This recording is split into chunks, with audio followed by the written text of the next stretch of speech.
నమస్కారం. ఒక్కసారి ఊహించుకోండి.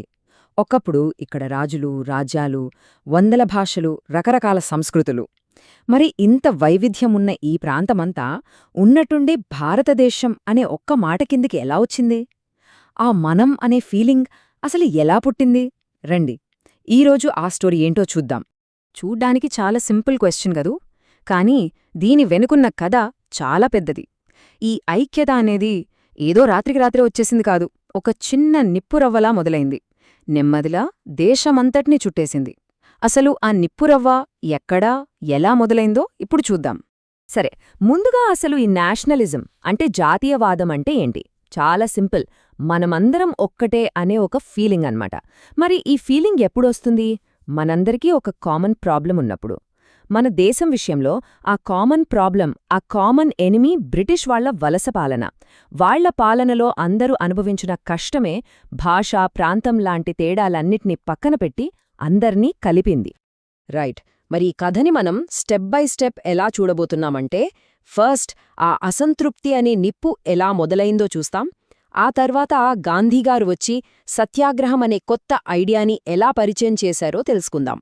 అక్కడ్నుంచి దేశం మొత్తం ఎలా కదిలింది, మరి అందరూ కోరుకున్న ఆ స్వేచ్ఛకి ఎన్ని రకాల అర్థాలున్నాయో కూడా చర్చిద్దాం. సో, ఒక యూనిటీ అనేది ఎక్కడ మొదలవుతుంది? మనందరికీ ఒకే శత్రువు ఉన్నప్పుడు. అప్పట్లో భారతీయులందరికీ ఆ కామన్ ఎనిమీ బ్రిటిష్ రూల్. నార్త్లో ఉన్న రైతును చూసినా, సౌత్లో ఉన్న కార్మికుణ్ణి చూసినా అందర్నీ ఇబ్బంది పెడుతున్నది ఒకటే ప్రభుత్వం. సరిగ్గా ఈ కామన్ పెయిన్ వాళ్లందర్నీ కలిపిన ఫస్ట్ థ్రెడ్ అయింది. అయితే అప్పటికే ఉన్న ఈ అసంతృప్తి అనే నిప్పుకి ఫస్ట్ వరల్డ్ వార్ పెట్రోల్లా పనిచేసింది. ఒకసారి ఆలోచించండి, ఎక్కడో యూరోప్లో జరుగుతున్న యుద్ధానికి మన ఇండియాకి సంబంధమేంటి? అసలేమైనా ఉందా?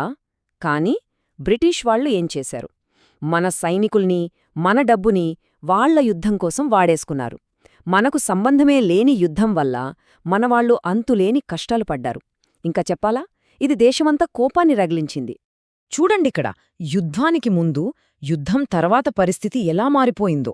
యుద్ధ ఖర్చుల కోసం బ్రిటిష్ ప్రభుత్వం ఏం చేసిందంటే, ప్రజల మీద పడింది, పన్నులు పెంచేసింది, కొత్తగా ఇన్కమ్ ట్యాక్స్ అనొకటి తీసుకొచ్చింది. దేశం డబ్బులన్నీ యుద్ధానికెళ్ళిపోతున్నాయి. ఇక్కడేమో సామాన్యుడికి తినడానికి తిండి కరువైంది. ఇది కేవలం డబ్బు గురించే కాదు, జనాల ప్రాణాల మీదకొచ్చింది. ఒక పక్క చూస్తే వస్తువుల ధరలు రెట్టింపైపోయాయి. మరోపక్క ఊళ్లల్లో ఉన్న కుర్రాళ్లని బలవంతంగా ఆర్మీలోకి తీసుకుని యుద్ధానికి పంపించేవాళ్లు. వెళ్లినవాళ్లు తిరిగి వస్తారో రారో కూడా తెలీదు. వీటికి తోడు పంటలు పండక కరువులు కూడా వచ్చేశాయి. దేశం మొత్తం అల్లాడిపోయింది. ఒక్కసారి ఈ నంబర్ చూడండి, 12 నుంచి 13 మిలియన్లు. అంటే 1,20,00,000 మందికి పైగా కరువులతో, రోగాలతో చనిపోయారు. ఇదొక నంబర్ కాదు, ఒక మహావిషాదం. ప్రజలంతా ఆశ కోల్పోయారు, కోపంతో ఉన్నారు. సరిగ్గా ఇలాంటి టైంలో దేశానికి ఒక కొత్త ఆశ కావాలి, ఒక కొత్త దారి చూపించే నాయకుడు కావాలి. అప్పుడే ఆయన ఎంట్రీ ఇచ్చారు. 1915లో మహాత్మాగాంధీ ఇండియాకి తిరిగొచ్చారు. ఆయన సౌతాఫ్రికా నుంచొచ్చారు, కానీ ఖాళీ చేతులతో రాలేదు. అక్కడ జాతి వివక్ష మీద పోరాడటానికి ఆయన ఒక సరికొత్త పవర్ఫుల్ వెపన్ కనిపెట్టారు. అది తుపాకీనో కత్తో కాదు, ఆత్మశక్తితో పోరాడే ఒక పద్ధతి. దాని పేరే సత్యాగ్రహం. అసలు సత్యాగ్రహమంటే ఏంటి? ఇదొక సింపుల్ నిరసన కాదు, ఇదొక ఫిలాసఫీ.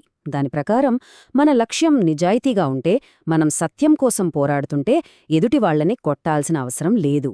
హింస వద్దు, అహింసతో వాళ్ల మనస్సాక్షినే తట్టిలేపాలి. అలా గెలవొచ్చని గాంధీగారు బలంగా నమ్మారు. గాంధీగారే చెప్పినట్టు సత్యాగ్రహమనేది ఫిజికల్ ఫోర్స్ కాదు, అది ప్యూర్ సోల్ ఫోర్స్, అంటే ఆత్మశక్తి. ఇందులో ద్వేషానికి అస్సలు ప్లేస్ లేదు. సత్యం, అహింస, ఈ రెండే మన ఆయుధాలు. ఈ ఆలోచనే భారతీయులందర్నీ కలుపుతుందని ఆయన నమ్మకం. సరే, ఇండియాకొచ్చాక గాంధీగారు తన సత్యాగ్రహం అనే ఐడియాని టెస్ట్ చేయటం మొదలుపెట్టారు. చంపారన్, ఖేడా, అహ్మదాబాద్ ఇలా ఒకదాని తర్వాత ఒకటి 3 చిన్న ఉద్యమాలు చేశారు. కాని 3 కూడా పెద్ద సక్సెస్ అయ్యాయి.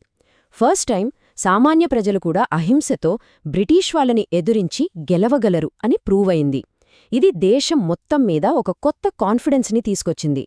ఈ చిన్న చిన్న విజయాలతో వచ్చిన ఉత్సాహంతో గాంధీగారు ఒక పెద్ద ప్లాన్ వేశారు.